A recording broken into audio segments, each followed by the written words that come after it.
The first thing we always want to do is communicate with the school. I mean, talk with the teacher, talk with the nurse, talk with the lunch staff, and just make sure that everybody understands your child's dietary needs because we are the advocate for our child. And so, if they eat school provided lunch, check and see if accommodations can be made through a 504 plan if that's appropriate. But I will say most school provided lunches are not the healthiest option. Always sending a lunch from home will just ensure that they'll not only have plenty of food, but they're going to have good protein, good nutrition, and that's really going to help them get through the rest of the day. Welcome to the Soaring Child podcast, where parents of children with ADHD learn tips and tricks to help their child soar at home, at school, and in life. We feature interviews with experts, medical professionals, and parents just like you, who are learning how to reduce ADHD symptoms using food and other natural strategies. Because children with ADHD deserve to soar just like every other child. I'm Dana Kay, your host. Hello, parents. This is Dana Kay here with another edition of the Soaring Child podcast. Now, last year, around this time, back to school time, a mum in our program messaged me and she was in this major panic mode. Her son had just started school again, and by day 3, he was already sneaking food from other kids' lunchboxes, and she felt really discouraged and worried and really unsure what to do next. And I can tell you this is a common theme. But the truth is, back to school season can really feel like a minefield when you're trying to support your child's ADHD naturally. How do you keep your child focused in class and feeling confident at snack time when their lunch might look completely different to everyone around them? That's why I've invited Andrea Daigle, one of our expert ADHD Thrive coaches, back on the podcast once again today. Andrea has helped hundreds of families successfully transition to a lower inflammatory diet, and she's here to share simple, actionable tips for navigating school lunches, peer pressure, and those tricky moments when your child starts pushing back. We're going to talk about mindset, we're going to talk about motivation, and those practical strategies to help your child thrive, both in the classroom and at the lunch table. So if you're feeling a little bit nervous about sending your child back to school on a special diet, this episode is for you. Andrea, welcome back to the show. So excited you're here. Yes, thank you for having me. Glad to be back. Are you looking forward to the school year starting? We are. It always creeps up on you. You're enjoying summer and vacation and just being together, and then school is here before you know it. It just goes by so quickly. It goes by so fast, like in a blink of an eye. Now, many kids with ADHD, they are on this low inflammatory diet. They might have taken out gluten, dairy, but school lunches can feel like a major challenge. What are some, realistic steps that listeners, parents can really take now to set their child up for success at school? The first thing we always want to do is communicate with the school. I mean, talk with the teacher, talk with the nurse, talk with the lunch staff, and just make sure that everybody understands your child's dietary needs because we are the advocate for our child. And so, if they eat school provided lunch, check and see if accommodations can be made through a 504 plan if that's appropriate. But I will say most school provided lunches are not the healthiest option. Always sending a lunch from home will just ensure that they'll not only have plenty of food, but they're going to have good protein, good nutrition, and that's really going to help them get through the rest of the day. And the other thing we want to do too is really just empower our children, help them understand why they are eating differently, help them advocate for themselves, build that confidence, and even just role playing when they might be offered something that they can't have, help them practice using kind, firm ways to say no, just encouraging them to really be proud of their food rather than be shameful and fearful. That can be extremely helpful. Yeah, I love those ideas. it's so simple, but we don't think, oh, well, let's just go and speak to the school lunch lady, or, let's just role play with our child. And, it's funny, I had to role play something with my youngest son the other day. And, I thought to myself, like, why don't I do this more often? Because it actually helps them just have those words when they're in that moment. And don't get me started about school lunches. I mean, yeah, okay. I could totally go on a tangent with that one, but let's keep Right. moving forward because I don't think I don't think listeners today want to hear me go on a school lunch rant. Look, I know for these kiddos, feeling different at lunch or at snack time can be tough for them. And so how can parents support their child, emotionally when their food doesn't look like everyone else's? This is really one of the biggest concerns that I hear from parents, and I know you hear as well. And it's totally valid because food, it's deeply social for kids. And when they can't share having the same snacks or treats as their peers, it can really trigger those internal feelings of embarrassment or isolation. And even it can build some resentment as well. And so the first step we want to do is just acknowledge that feeling without judgment. Let them know it's okay to be frustrated and it's okay to feel left out sometimes. And then we want to shift the mindset, help them reframe that experience as not that there's something wrong with them, but that this is something unique and empowering. So saying something like, hey, your body is giving you clues about what food helps you feel your best. And that is your superpower. You have knowledge behind this that other kids may not have. And so just building their confidence and really helping them feel that ownership. And the other thing too we can do is let them choose the foods that they love to go in their lunchbox. Help them choose out a great new lunchbox that just helps them feel special and make that meal time special, because when they have that sense of control, that really helps them feel like an active participant in this food change for them, that it can help build their confidence as well. Yeah, and like I agree with all of that. It's when they can own it, they're more likely to not feel it emotionally. And I will say it may feel hard at first for them, but giving them these tools and giving them these words are really going to help them overcome that and for this to become their new normal. And that's what we're trying to do because once it becomes your normal, you don't think about it anymore. And that's just, if I think back into the day of when I was going through this with my son and my family, it did feel really overwhelming. It did feel hard and it felt hard for him as well. But now, all these years later, and it didn't obviously take this long to feel normal, but literally within 5 weeks or something, it was our normal life and it wasn't hard anymore. Right. And at the end of the day, the goal, it's not just to help them follow a diet or follow a lifestyle. The goal is to raise confident, resilient children who can feel good and proud of themselves and their choices. Yeah, that's so powerful and that's so true.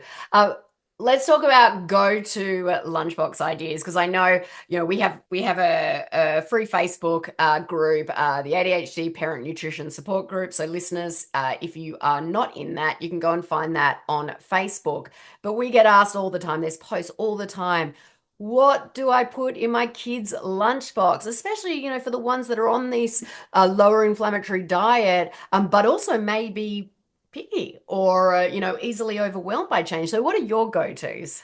Yeah, we always want to think whole foods first. And sometimes we think, what are we going to feed them? Because we get in this monotony or routine of what we've been doing. And we just have to break that cycle and think about what other kids are eating. The Lunchables, okay, not the healthiest lunch. Well, let's DIY our own Lunchables and using some nitrate-free turkey or chicken slices with gluten-free crackers, rice cakes. You can even cut up veggies and put some guacamole or hummus in there. The other thing we can do too is leftovers. Leftovers really do make great lunches the next day. And you can do grilled chicken tacos or meatballs. They go great in a thermos and super easy for the kiddos to open and access. You can even put some veggies in there with roasted sweet potatoes, green beans, some of their favorite things you can include there.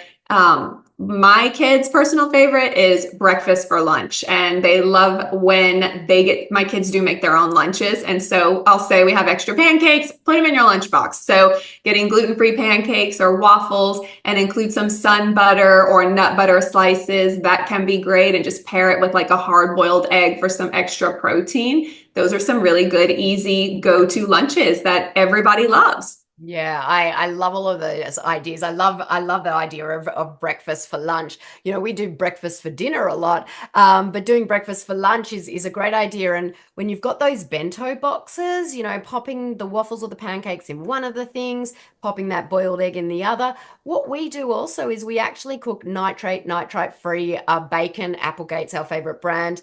We put it in the oven, we bake it on a Sunday, and we keep it in the fridge. And my kids love munching on that cold. So to add to the boiled egg and the waffle or the pancake, pop in some of that bacon as well. I was thinking what my kids make the school lunches as well. For any parent out there whose kids are old enough, total game changer. Get them making their own school lunches. Once you do it, you will feel this freedom. So that was one of the biggest things that we did. But what did my kids have for school lunches today? We had some shrimp left over. So they had shrimp, they had cut up vegetables. They had one of the spots was fruit. They had, what else did they have? I can't remember. I think we had a gluten-free muffin in there. What about yours, Andrew? Do you remember what was made today? Yes, my kids actually had grilled chicken tacos. And, the one thing that I do want to add to the school lunches too is don't forget to add a treat in there. Put Yes. some gluten-free muffins or homemade cookies or just some safe treats that helps them get excited or looking forward to their lunch, because it can really help when they aren't so different from their peers. I mean, if you think about what everyone else is eating around them, most school lunches include a little treat or even a special note from mom. It doesn't have to be food related. It can be stickers or a treat if you don't want to include something super sugary or anything like that. Yeah, that's a really, really good point. We don't want them to feel like they're missing out. And so, we're just making it a little bit more healthy or a little bit better for their biochemistry, for their biology, so they can thrive. Once a week, I might pop in some Yum Earth gummies into the lunch boxes as well, because, when they don't feel like they're missing out on those treats, they're more likely to be okay with the change as well. So that's a really, really good point. Now, if a child does eat something that's outside what you're currently doing for this nutritional change, maybe at school or when they're out with friends, whether it's by accident or by choice, how should parents handle it? When is it worth worrying about it, and when can we let it go? Yes, let me just say this is totally normal. Kids are curious. They want to fit in. Sometimes they will test those boundaries. It's just part of how they learn. So, my advice is really just stay calm, not reactive, because it can feel like on the inside, we're like, oh my gosh, what did you do? What did you do? But we really want to come from a place of curiosity instead of judgment. Hey, like, what made you want to try that today? Or how did your body feel after eating that food today? Just curious. And if they don't feel great afterwards, let the experience really speak for itself. Sounds like your body gave you some feedback. What do you think your body was trying to tell you? Were you having a hard time focusing, or maybe some digestive issues came about? So just think about the why, how the food made them feel, but also why did they cheat, so to speak? Were they hungry? Did they not have enough food? Were there not enough safe foods? Were they embarrassed in front of their friends, or do they feel left out? Because really also understanding that emotional trigger can help you support them from a more holistic way. And Yeah. really, the bottom line is just instead of focusing on that rule being broken, focus on what they learned and how you can really help them feel more supported next time. Do a little more role playing and just, it's a journey. It's not just about the food, it's about the self-awareness, the confidence, and the resilience. Yeah, I love that you keep bringing it back to that, because it really is. It's about that building their self-confidence, building their resilience, because, that's what we want for our kids, whether they have ADHD or they don't. And so this is such a great learning lesson for them. I remember back in the day, I just wish I had a podcast that I could have listened to back in the day where you were giving me Okay. these tips on, the amount of times that my son might have taken something. And oh, I used to get so upset, but really, that was me coming from my emotions. And, if I now we tell families, just as you said, just brush it off, use it as a learning experience. What can we learn from this? Why did it happen? And how can we move forward with it? Now, if they do accidentally or in choice eat something, is there anything that parents can do to help mitigate what might occur in whether it's behavior or focus after the fact? There are a few things you can really do. Drinking lots of water and really flushing the system can help if they're experiencing digestive issues. We just want to make sure that they stay hydrated. Taking detox baths can be helpful, getting plenty of rest. Also, exercise, sunshine, getting outside. The other thing is taking a digestive enzyme like NutriThrive. That can be really beneficial just to help with the digestive process and just bind out some of those gluten proteins that they may be exposed to. Yeah, definitely. Drinking lots of water. We always keep NutriThrive. It's actually just been changed name to Nutri Essentials. There is a reason behind that, but it has enzymes in it that breaks down the gluten and also breaks down the dairy. So having that on hand for those moments, for the next couple of meals, 20 minutes before the meal, will help break down anything that's there. It's not a license to go off and eat things with gluten and dairy, but it does help minimize what might be occurring inside the body. Now, I know for families with kids with ADHD, and especially going back into school after the summer, focus can be a major struggle, especially after this summer break. But what can families do to sort of help kids stay more regulated and attentive, especially in school? This is such a big one and something that I hear regularly from our parents. And it's, my child has a hard time focusing at school. Can diet really help? The short answer is yes, absolutely. And focus challenges, it can be complex, but food is really one of the most overlooked factors when it comes to supporting their attention, their emotional regulation, and their brain functions. So we want to start with the basics, removing those inflammatory foods, especially for those kiddos who are sensitive. We're removing those triggers, and those triggers can cloud their mental clarity. It can impact that gut brain connection because remember, the gut and the brain talk to each other constantly. So if the diet is off and they're not feeling well, the gut is inflamed, it's irritated, they're out of balance, that brain will struggle to stay focused and calm. And the children will have a harder time shifting between those tasks. And so what we want to do is start the day with proteins and healthy fats, not sugar. Think about things like eggs, avocado, turkey sausage, chia puddings. That's going to help balance blood sugar and really help the kiddos have stable energy and attention throughout the day. The other thing you can do is include omega-3 rich foods as well, like salmon, walnuts, chia seeds. Those really do literally feed the brain. So Yeah. hydrating really matters as well. Dehydration, even if it's mild, can reduce that concentration. So make sure that we're drinking plenty of water and not juice or milk alternatives. Water really does make a difference. And the last thing I would suggest doing is bringing in some magnesium rich foods like leafy greens, pumpkin seeds, bananas, because that can really help calm, can reduce hyperactivity. The other thing too, don't forget about sleep. Getting a good quality sleep, movement, having a good solid routine, all of these things really connected together are going to help balance your child out during the school day. Yeah, 100%. It's really some of these simple, basic things that can help your child with that focus at school. And so let's start with the basics. But then if we know that there's something sort of more deeper underlying, really going and looking at lab testing and seeing what is driving that. But sometimes the simplest things can make such a dramatic difference. Now, as you know, I ask every guest this, and I've probably asked you multiple times since you've been on the podcast multiple times, if you could share just one small actionable tip that parents can start using today, what would that be, Andrea? Yes, with back to school in mind, I think for parents just starting out, create a safe snack box or container for your child to keep at school. And it doesn't have to be anything fancy, just a small, clearly labeled container or a box that has a few shelf-stable snacks that are gluten, dairy, and soy-free. This can really help mitigate any situations that might come up during the school day, like birthdays, or if the teacher is giving out treats. It can really be a lifesaver to be prepared in that situation. And some brands that I like to include in there are things like Yum Earth or Simple Mills, Siete, Unreal.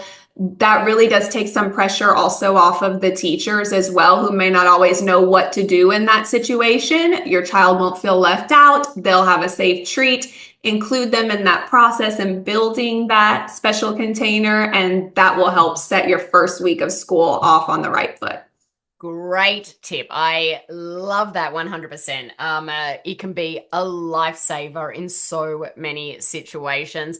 Andrea, as normal, you always provide these incredible insights, and today is no different. If families that are listening know they do need some support in this journey of helping their child thrive with ADHD naturally, where can they go to either speak with you or one of our other expert coaches?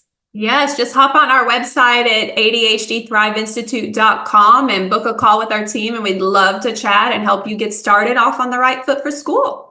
Fantastic. Well, thank you so much for joining us today, Andrea. Thank you for having me. We'll definitely drop that link in the show notes. So be sure to check that out. Listeners, if this episode helped, ease some of that back to school worries, please share it with another friend. Leave a review, subscribe, so you don't miss out on future episodes. We're really here to support you every step of the way. Thank you for tuning into this week's episode of The Soaring Child. I'm Dana Kate, your ADHD health practitioner. Keep on thriving. Thank you for listening to the Soaring Child podcast today. To learn more about how to help your child with ADHD soar using natural strategies, visit our website at adhdthriveinstitute.com and follow us on social media at ADHD Thrive Institute.